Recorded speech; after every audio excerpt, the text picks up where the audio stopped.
All righty. Once again, good morning, good afternoon, depending on where you're chiming in from. We want to thank everyone for joining us. We had a lot of success and a lot of fun in our last month's webinar where we walked through the IEP process, and we're very excited today to spend some time talking to you and discussing with you SMART goals. I'm joined by my beautiful, talented, and loving wife, Nicole Amy. Hello, everyone. Thank you for joining us. If you have questions during the presentation, you can put them in the chat and we will work to answer all of them at the end of our presentation. All righty. So once again, we're Amy Educational Advocates, and this is self-advocacy training for parents. This is developed by Amy Educational Advocates and the law offices of Nicole Hodge Amy.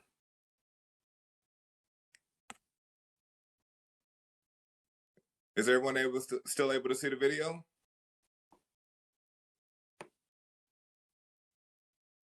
Outstanding. So, like we said, today we're talking about goal setting with the Amy approach, and we're going to specifically talk about setting SMART goals in the IEP. Just a little bit about ourselves. As I said, my name is Ty Amy. You can read through some of my background and what makes me able to sit here today and speak with you about this topic. I've been working with my wife now for over 10 years in special education, and we've designed this to be a more proactive approach to train and get people the information they need to be successful in advocating for their child. Hello, this is Nicole, and I'm an attorney, a California attorney, and co-owner of Amy Educational Advocates. And I'm a native of California.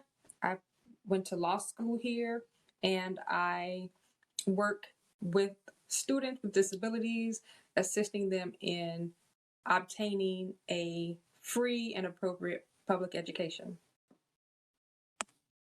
All righty. So our agenda for today. One, we're going to talk about why SMART goals are important. Then we're going to define SMART goals for you. Next, we'll take a look at the numbers, because there's a lot of numbers when we look at goals in the IEP. You want to make sure that to try to help you understand what those numbers actually mean. We'll go through a couple of examples of some goals that we've actually had on some of our clients' IEPs, and we'll conclude with a little Q&A. So to start us off, why SMART goals? Goals drive the services. So we need to have appropriate and challenging, effective goals because that determines what services the students receive. As you look at the IEP process, once a child is deemed eligible for special education services, the first thing that the team needs to do is identify where the child currently is, and then identify where do they want the child to be. This is where goals come in.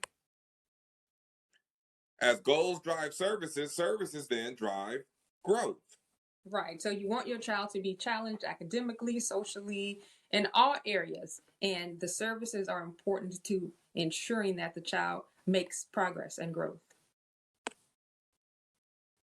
And finally, strong SMART goals lead to targeted and measured services. This is very important because oftentimes, if you don't have the proper goals written, you can spend time working on things and using services and time that could be better utilized if a goal was more properly written for your child. So we want the goals to be specific, and so that you're able to measure them later to see if there's progress, and then you can see how they might need to be tweaked or changed or altered to make sure that the child is having progress and growth. So let's define SMART goals. Let's take a look at what SMART means. Now, SMART goals is actually a term that's used all across the business world. When businesses set goals, they have an obligation and they try to set SMART goals for their businesses. So why not, at the Amy approach, make sure we're setting SMART goals for our IEPs, both for the same reason. We want to accomplish things and we want to be successful. So let's take a look at SMART goals. SMART goals starts off with the S, and the first thing that your goal needs to be is specific. We're going to go through each one of these in more detail. The second thing, the M, is for measurable. The A for the AMI approach is for attainable. And the R is for relevant. And finally, the T is for timely. Like I said, SMART goals is a common term used in the business world, but sometimes the acronyms and the letters and acronyms could mean different things. With the AMI approach, we focus on being specific, measurable, attainable, relevant, and timely. Let's take a look at these in a little bit more detail. Specific. Goals should not contain any vagueness. So if you cannot identify how the goal will be implemented, it's vague. And a lot of people use the stranger test. Can a stranger look at this goal and know what it means? Should be able to do a one-time read through and be clear on what the goal is intended to do or accomplish. And the goal should link directly to identify areas of concern. And the areas of concern will be identified in the present levels of performance. So what does the testing tell you your child's needs are? What needs to be worked on? What are their weaknesses? What are their strengths? It's important that you understand and that the entire IEP team understands the link between each goal and the present levels of performance that we're trying to work on and improve. And finally, if a goal seems too big, and this is something that we see often in the IEP process, sometimes districts want to make big overarching goals, and sometimes those don't allow for the individualized, which is part of the IEP, the whole purpose, right? But the individualized needs of the child. So if a goal is too big, it is likely that it needs to be separated into multiple goals. Right. And so then that will also help the service providers work on something very, very specific to get to that larger goal. All right. So that's specific. As we move forward, the M, once again, is measurable. Very important when we look at the goals in our IEPs that they are measurable. What does it mean to be measurable? Must have a way to measure the results. Kind of simple. It should be laid out and explained in the goal as it's written. How will we actually measure and see if we are accomplishing our desired effect with the goal? And the easiest way to measure the goal would be numbers. Can you add it up? Can you calculate it? Can you divide it? And is there some type of standard? Is there a state standard you can use? Is there a rubric you can use? Something that you can look at to see how progress is being made and measured. It's important that the entire IEP team understands how the goal will be measured. One of the things that can be frustrating at times that we've seen in IEPs is when people that are part of the IEP team that have actually been collecting the data on goals are not on the same page as far as how they're measuring the data that they're collecting. And they'll come in, and because of that, they'll come in and have different opinions on where the child actually is performing because they aren't measuring the same. So it's important that the entire IEP team understands how the goal is going to be measured.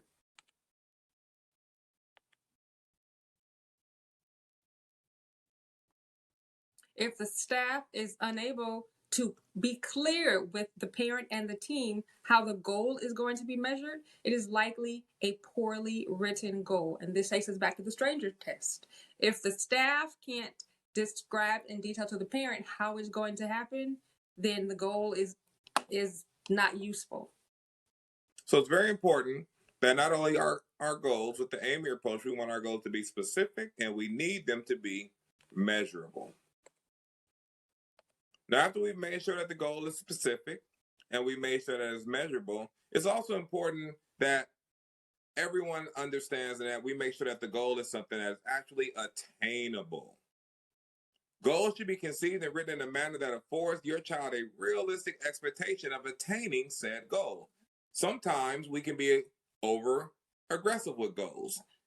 And while we want the goals to be challenging, we want them to be challenging in a manner so that the child can make progress towards that goal. And then once they make that progress, then they have further progress. Now, ensuring that the goal is attainable relies heavily on the accuracy of the present levels of performance. Nicole has done another video separately to discuss the present levels of performance that you can find on our YouTube channel, Amy Educational Advocates. And it's important because in order to understand where you're going, you have to know where you're starting from. That's how you chart a direction, and that's how you chart a path. So to make sure that our goal is attainable, it's so important that everyone on the IEP team is clear and in agreement on where the child is starting from. And that requires valid, accurate assessment data. And finally, with the attainable piece, as Nicole was mentioning, it's also important that the goal is challenging. We don't want goals to be not challenging, because then that's not going to give the child an opportunity to truly develop and grow. So there needs to be some challenging goals there, but they still need to be attainable, and they also should support the big picture. Right. And as the parent, as member of the team, you should identify with the team what's the big picture for the child so that you can set these small steps to achieve and arrive at that big picture. All right. So after attainable, we get into our R is relevant. Now, it's important that SMART goals and that the goals that we write are relevant to our child. Goals should be conceived from a position of ensuring relevancy to the needs of your child. We've actually seen IEPs where goals were written that didn't really go back to this child. It was more of a cut and paste that they used for other children that had similar qualifications or disabilities. Right, because some of the goals come from something called a goals bank. And so the goals bank should be an idea for teachers to use, but sometimes they pull directly from that. And that makes the goals irrelevant to your child.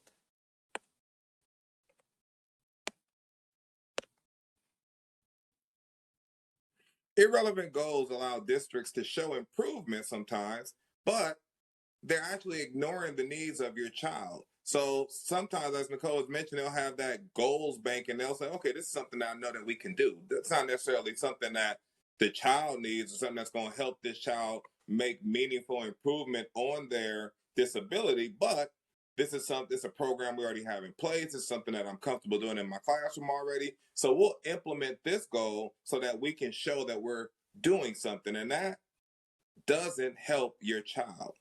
This is why it's very important that everyone understands and they communicate to you how this goal is relevant to your child specifically and to their specific disabilities. Goals that are irrelevant or unnecessary take time, resources, and attention away from the real issues and challenges your child faces in accessing their education. So you don't want your child to be at school working on goals that don't apply to them or that are not relevant to them, because you need your child to make progress based on their needs, not on a cookie cutter approach to, well, all kids benefit from this and all kids need that. And you'll find a lot of times when kids are mainstreamed, the district will tell a parent, oh, well, this just happens in the classroom. We do that anyway. And they'll write that down as a goal, but you want to make sure that the goals apply to whatever your child's needs are. One of the biggest and one of the most valuable resources that we always have, and it's a constraint when it comes to your child's education all the time, is time. So it's very important that we're not wasting any time when it comes to working with your child. This is why we want to make sure that the goals that are in your child's IEP are relevant so that no time is wasted.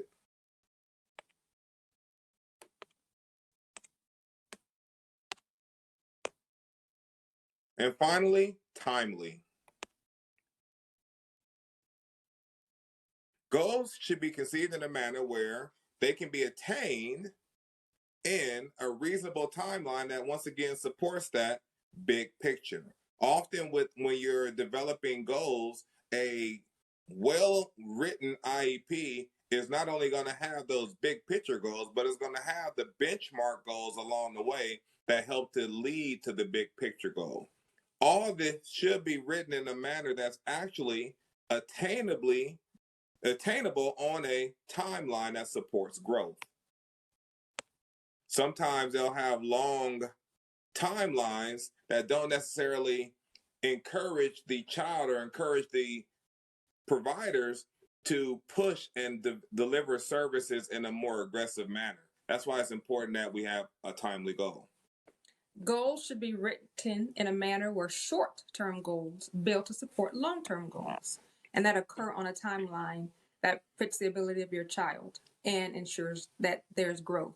And in this example, many districts will measure growth by a marking period or quarterly, and you should be able to see how progress is being made through every 3 or so months. Sometimes maybe it's weeks, but what changes are occurring.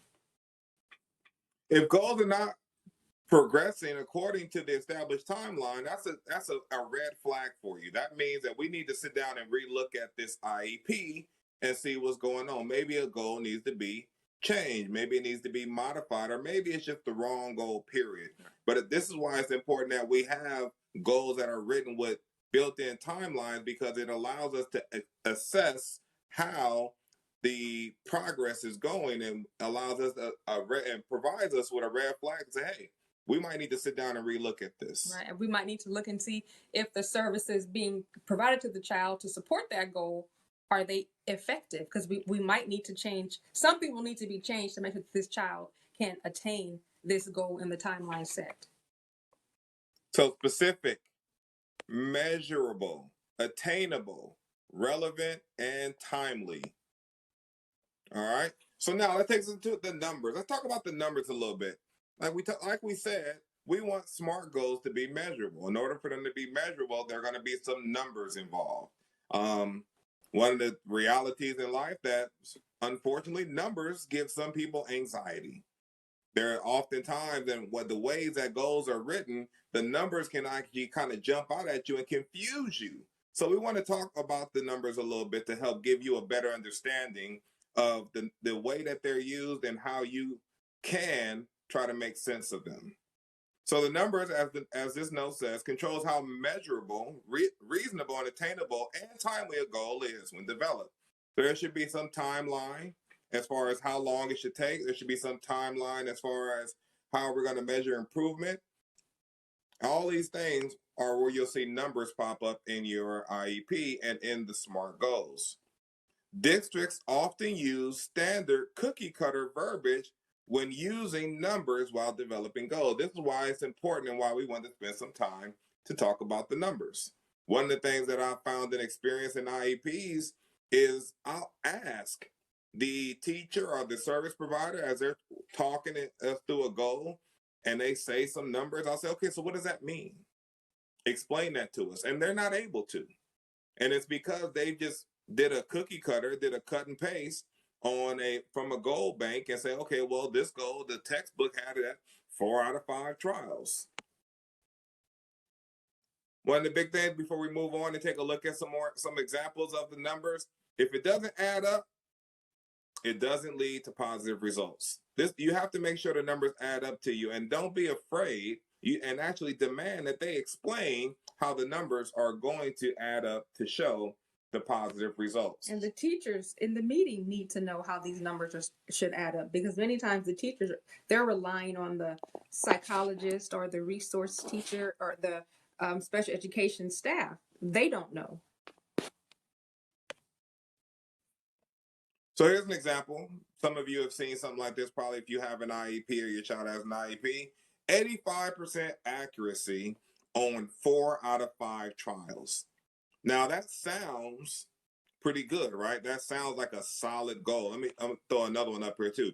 80% accuracy on 7 out of 10 trials. Now, if you look at this, in all actuality, 85% accuracy on 4 out of 5 trials means you're taking 85% of 80%, which actually has you down into a 70% range of accuracy. A lot of times you see those 80s and 4 out of 5, you think, okay, that's like a B. That means my kid is doing pretty good. But in actuality, you're talking about 85% of 80% of the time. So these are the games that districts will play with numbers to make you feel like and allow them to try to show some improvement when in actuality your child is still performing at an average, maybe even below average level. Second example, 80% on 7 out of 10 trials. So that's 80% of 70%. And 80% of 70% gets us down into the 60% range. So it's important that we understand how these numbers operate.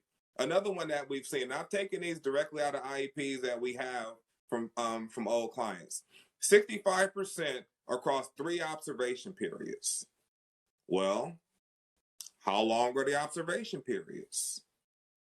You know, these are the questions, and these are what you want, because if observation periods are semesters or weeks or months or years, once again, it's giving you a better understanding of how are they trying to accomplish this. 65% across 3 observation periods doesn't sound very challenging, but that all depends on where your child is starting. Another one that we've seen is 3 out of 5 opportunities as measured by data analysis. Huh? What data analysis? So these are the things that they use. And when you see these, it's important that you don't just nod your head and say, okay, yeah, okay. No, you need to ask them to explain this to you so that you understand what these numbers mean. And if they don't support and add up to where your child currently is scoring, to where they need to score to be successful, you need to question this goal. All righty. I want to get into a few examples. And, you know, together we'll see and we'll discuss whether or not this is a SMART goal. And then we can talk about some of the things that could be changed in order to make it more of a SMART goal. I hope that you can see this. This is taken directly from a client's IEP. And you can see this is a California IEP form. I know it changes from state to state. But you can see here our area of need is money.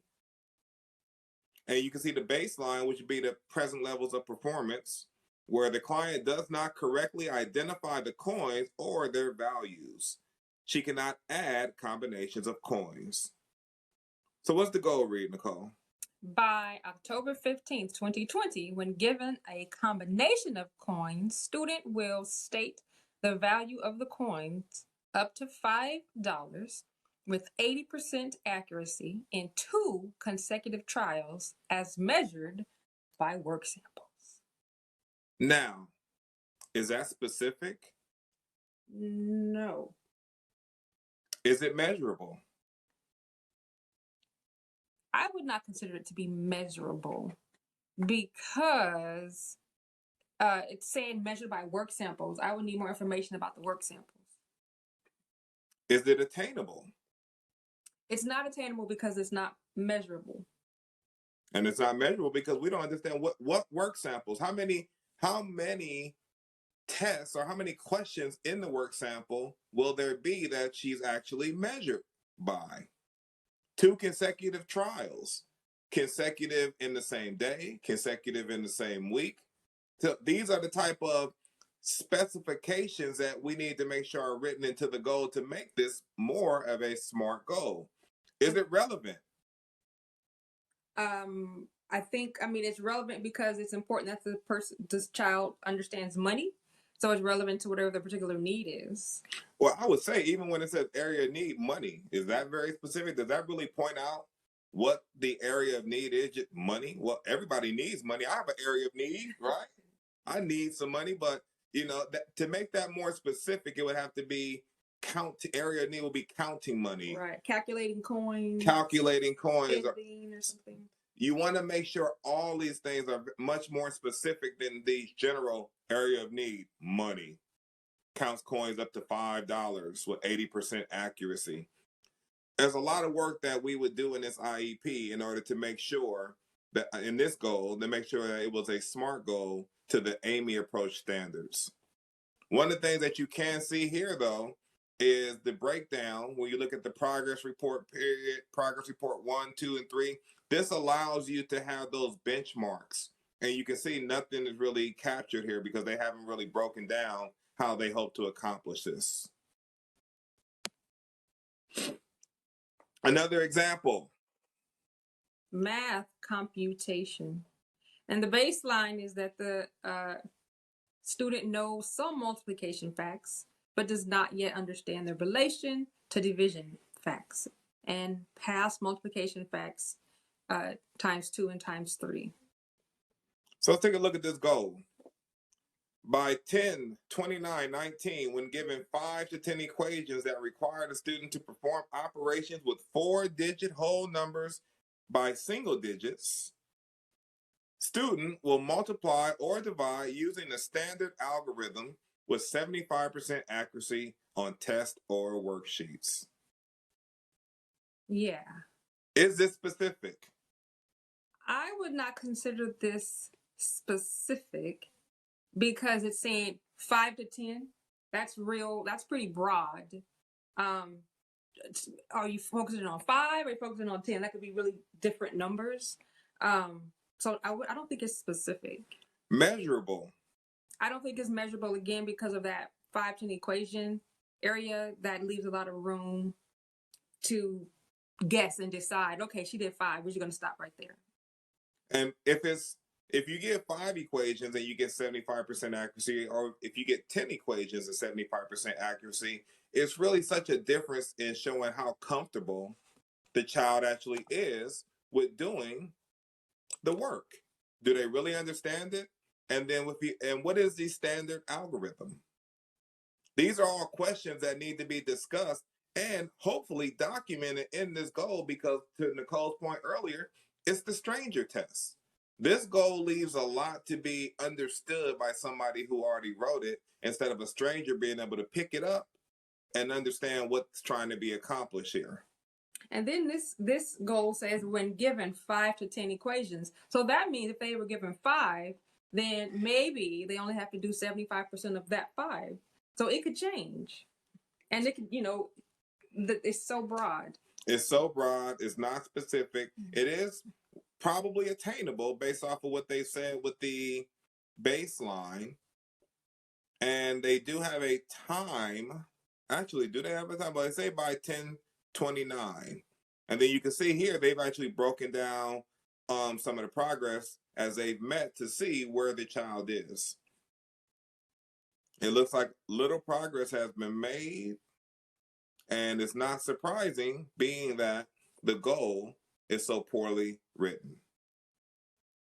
And it says the skill does not carry over to home. And that's probably because the parent is looking and giving the child 5 equations, and the child can't do it. So when you look at a goal like this, the parent is able to see I'm not seeing this at home. If the goal is working, you will see it at home. Mm-hmm. Another example, these were all math because I'm a math guy. So math problems solving is the area of need here. All righty, now we're back up. Apologize about that. We're on to math problems solving. This is the example that we have up now. So the baselines: solve simple single-step word problems that require addition or subtraction. Has difficulty visualizing what the problems are asking, so it is a challenge to formulate the equation. Can locate keywords within the problems using an anchor chart. Now, I want to go right back up to, because it says math problem solving, but obviously this baseline tells us this is about what kind of problems specifically? Looks like a word problems. Yeah. And you see that right there, the disconnect between the baseline and the area of need. The area of need is in this broad, kind of overreaching area, but the baseline that they're specifically talking about has to do with word problems. Right. And then, when you think about that, we don't know if this is a word problem. Is it relate to reading skills? Is it a math problem, or both? So you want to be real specific, and that's why it's so important to be specific with these IEP goals. All right, so let's take a look at what the goal is for this, what the measurable annual goal is.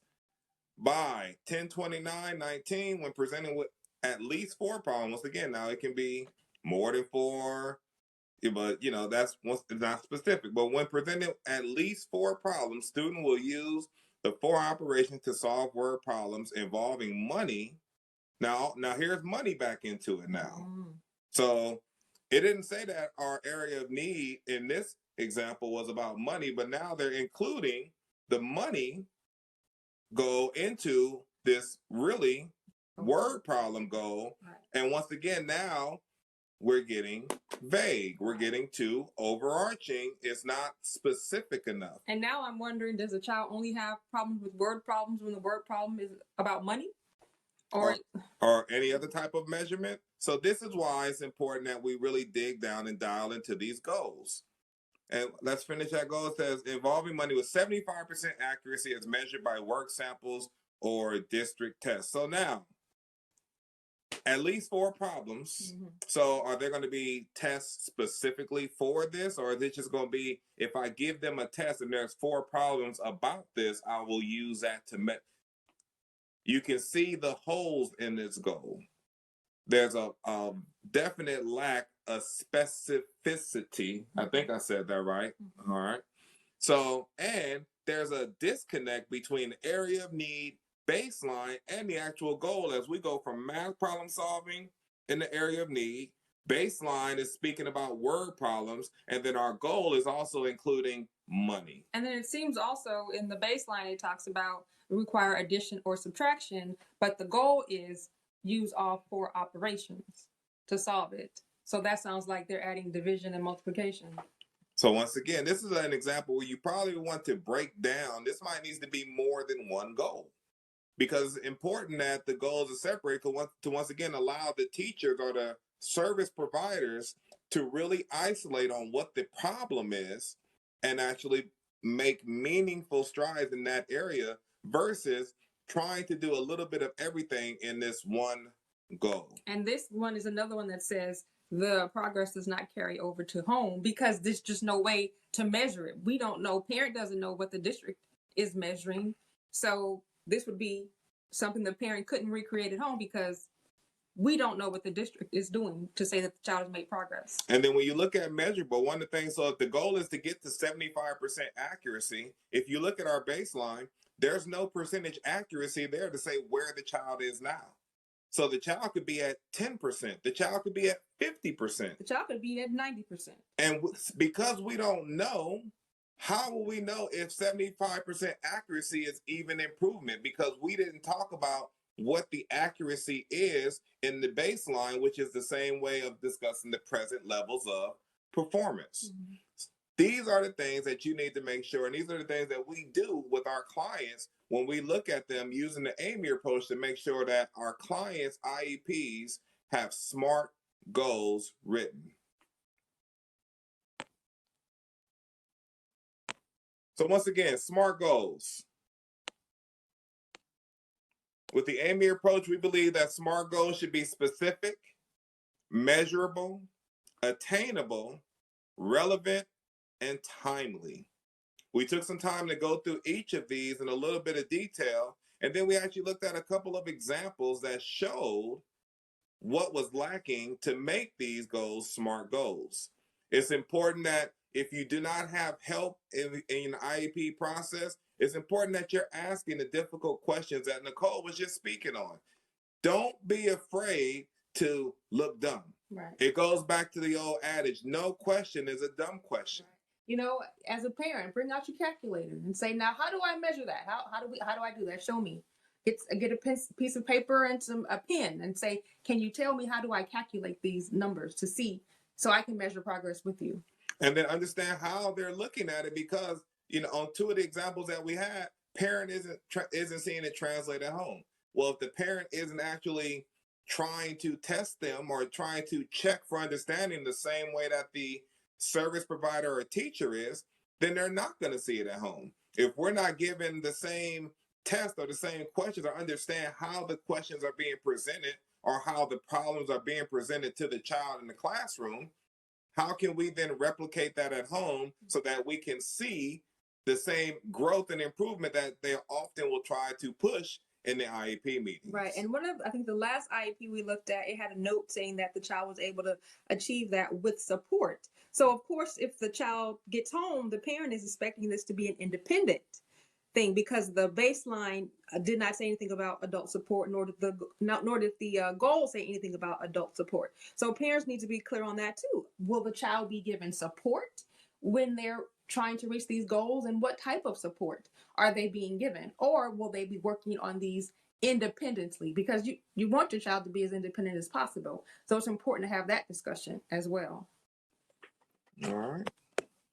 So that was SMART goals. We try to keep these presentations, these webinars down and minimize. That way we don't take up too much of your time, especially during the day. One of the things that we did want to do this week is that we wanted to offer anyone that's on right now, if you have if your child has an IEP and you would like your goals to be reviewed, typically that would be a hefty amount to sit down and spend an hour or two going through your IEP and then spend another hour talking with you about your child's goals. But for anyone that's on today, if your child has an IEP and you want the goals to be reviewed, we'd be willing to extremely discount what we would normally charge to do that. Please contact us, send us an email letting us know that you were at the webinar, and we can arrange for that to be done at a discounted rate for your participation in today's webinar. So far, the only question that we have is, will we be able to send out these slides? I think we've answered that. Yes, and the recorded video will be on our A.M.E. Educational Advocates YouTube channel probably by tomorrow evening.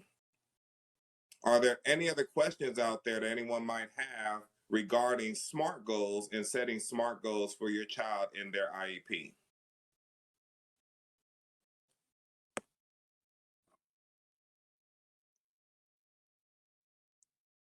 All righty. Well, if not, remember that you are not alone.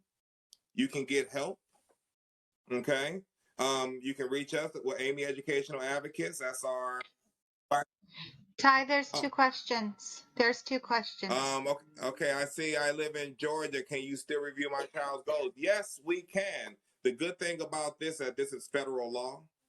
And the beauty of technology is that we can, sit down over video chat services like this or over the phone. We can share documents. You can always email a copy of your child's IEP and we can review it. Excuse me? We have a professional individual in Georgia also. Oh, and as Nicole was mentioning, we have a special education advocate in Georgia that we work with. So we can definitely support Georgia people. Any other questions? We're very pleased to also have Marie. I think you just heard her speaking, Marie Fajardo. She's a paralegal that works with our firm. She is an awesome advocate, passionate about special education, very educated on special education, and excellent in fighting districts to get strongly written goals. Do we have an advocate training program? We do offer to train parents to be stronger advocates for their children. We don't have a specific program to put you through, but as you can see with this presentation and with our previous presentations, we have developed kind of a curriculum to provide parents specifically with information that they need to successfully advocate for their child. It's not something that happens over a week's time or months time. It's really a continuous learning process because the law is always adapting and changing to what's going on. Any other questions? All righty. So as I mentioned, you can contact us at the number listed on the last slide here, 510-479-0003. At that number, you can reach A.M.E. Educational Advocates and the law offices of Nicole Hodge Amy, should we need to actually go through due process instead of supporting you and trying to teach you on how to better write goals. We hope you enjoyed today. Next month, we will be continuing with our webinar series, and we'll be discussing services, and we'll be connecting services to the needs of your child. There's a lot of different services out there. Oftentimes, if you don't know what's out there, it's kind of hard to know what to ask for. So next month, we'll be taking some time to connect some of the more common services to some of the more common disabilities that we encounter and have seen in our experience. Well, thank you all for joining us. If you have any other questions or comments, concerns, feel free to email us or call. And the seminars are on our YouTube channel. We have quite a few videos. Amy Educational Advocates is our YouTube channel. You'll be able to find. Nicole has a small series she does, Nicole's Knowledge, where she spends about 5 or 10 minutes just discussing her takedown of an IEP and the things that she's looking at. We also provide information on how to set up your homeschool environment and scheduling out your day. We try to put different information on our YouTube channel to be supportive to parents so they can have another resource. Well, thank you all for joining us. Take care. Have a blessed day, and we look forward to seeing you all in December. Please register. And share. Thank you. Good job.